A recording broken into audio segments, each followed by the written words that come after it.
Alright guys, what's going on? Welcome in. So in this one, I really wanted to talk a little bit about the AFC East, okay? An outlook for this upcoming season. And I'm just going to say this right now. I don't care if you're the Super Bowl champion Tampa Bay Buccaneers or if you're the 1-15 Jacksonville Jaguars. If you are scheduled to play a team from this AFC East division, get ready for a fist fight. It's going to be brutal, okay? Every single team in this division improved massively. They improved big time. Let's just start at the top. Who won the division last year? The Buffalo Bills. Not only did this team just win the division, but they made it all the way to the AFC Championship game, okay? You can argue that this team is one or two pieces away from being on the same level as the Kansas City Chiefs. Who can say that? How many teams out there can say that? This Buffalo Bills team is legit. I mean, off the top of my head, they have two, maybe three weaknesses, three holes on this team. Pass rush, tight end, cornerback two. That's pretty much it. Their offensive line is figured out. They obviously have the quarterback Josh Allen, wide receivers for days, Stephon Diggs, Cole Beasley. I love Gabe Davis. And by the way, I talked about tight end being a need. I still really like Dawson Knox, but from a depth perspective, I just don't really feel like they have that pass catching playmaker. Now, who knows? Maybe they go out and acquire Zach Ertz. Who knows? But all we do know right now is that the Buffalo Bills are absolutely loaded. On the defensive side of the football, they have some of my favorite players, admittedly. Trumaine Edmonds is the guy that I really wanted the Jets to draft. Linebacker, super young, really high upside. The potential with Edmonds is through the roof. The safety position, Micah Hyde, Jordan Poyer, awesome. Cornerback, Trey White. You look at the defensive line, Ed Oliver, top 10 pick. They just drafted Greg Rousseau, and a physical phenom with a really high upside.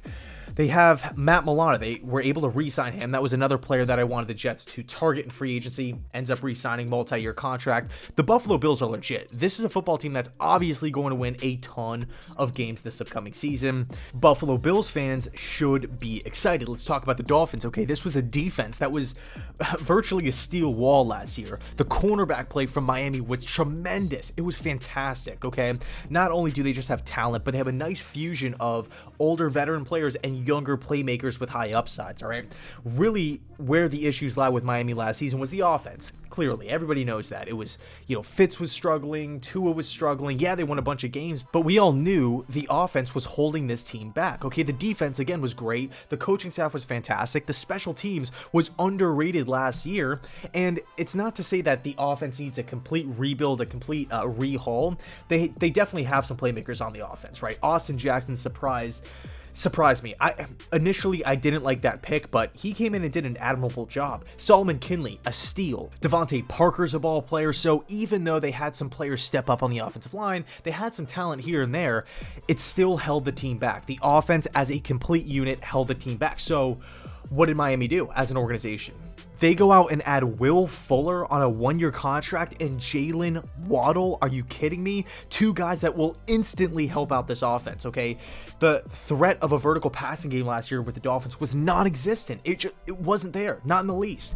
But this year, it'll change. Now, of course, Tua still has to deliver the football, still has to, keep his composure, and at times Tua did a pretty good job. He didn't really turn the football over last season. Now, granted, he wasn't really pushing the ball, constantly, and he didn't really need to because the defense kept him in games. But, even though Tua has a lot of weight on his shoulder, he has a lot of pressure, this offense is vastly improved. Okay, they have the playmakers. They have some pieces on the offensive line, okay? This is a football team that you can lean on the defense. You can lean on special teams. You can lean on the coaching staff. Everything is there for the Miami Dolphins to make the playoffs, and this is going to be a really good football team.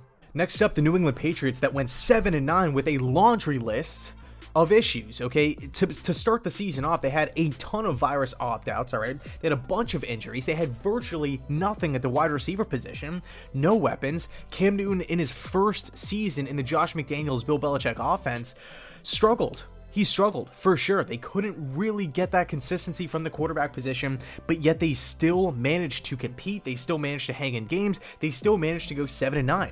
I felt like the Patriots were made fun of pretty much all of last season. Oh, Tom Brady is the reason why New England was successful. It wasn't because of Belichick. Belichick's washed up. Cam Newton's horrible. It just was, I felt like they were the butt of pretty much every joke out there.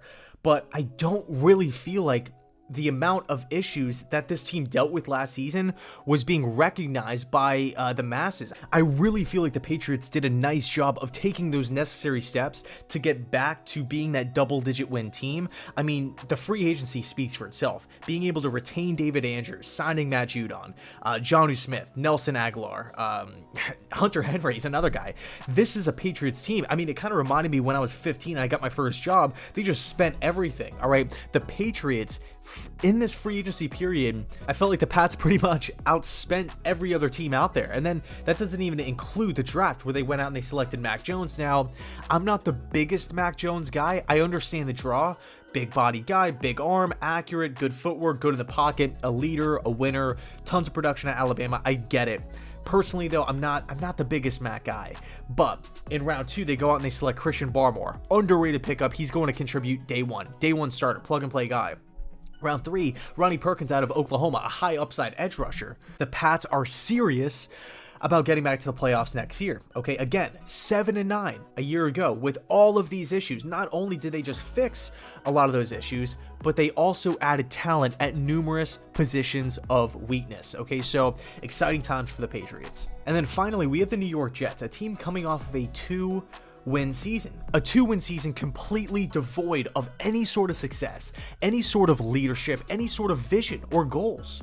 This team, no foundation, nothing. 2 wins, horrible year. I don't think there was a single team out there that needed to do more this offseason, a bigger homework assignment than the New York Jets. And what did this organization do? They knocked it out of the park with a 500-foot missile. I can't think of one aspect, one position, one area of this football team that took a step back that got worse. I can't think of one. They've upgraded everywhere. Head coach, coordinators, quarterback, offensive line, tackle and guard, wide receiver, running back, defensive line, safeties. These positions are completely revamped. Not to mention the draft class that's highly regarded by every single person you talk to. The intangibles need to be looked at as well. The systems that are in place, the Kyle Shanahan West Coast zone running attack and the Robert Saleh base 4-3 cover 4 cover 3 system are time tested. They've been proven to work over multiple years, multiple teams, and multiple coaches. We have great teachers in place. We also have to look at the foundation, the culture that's being installed.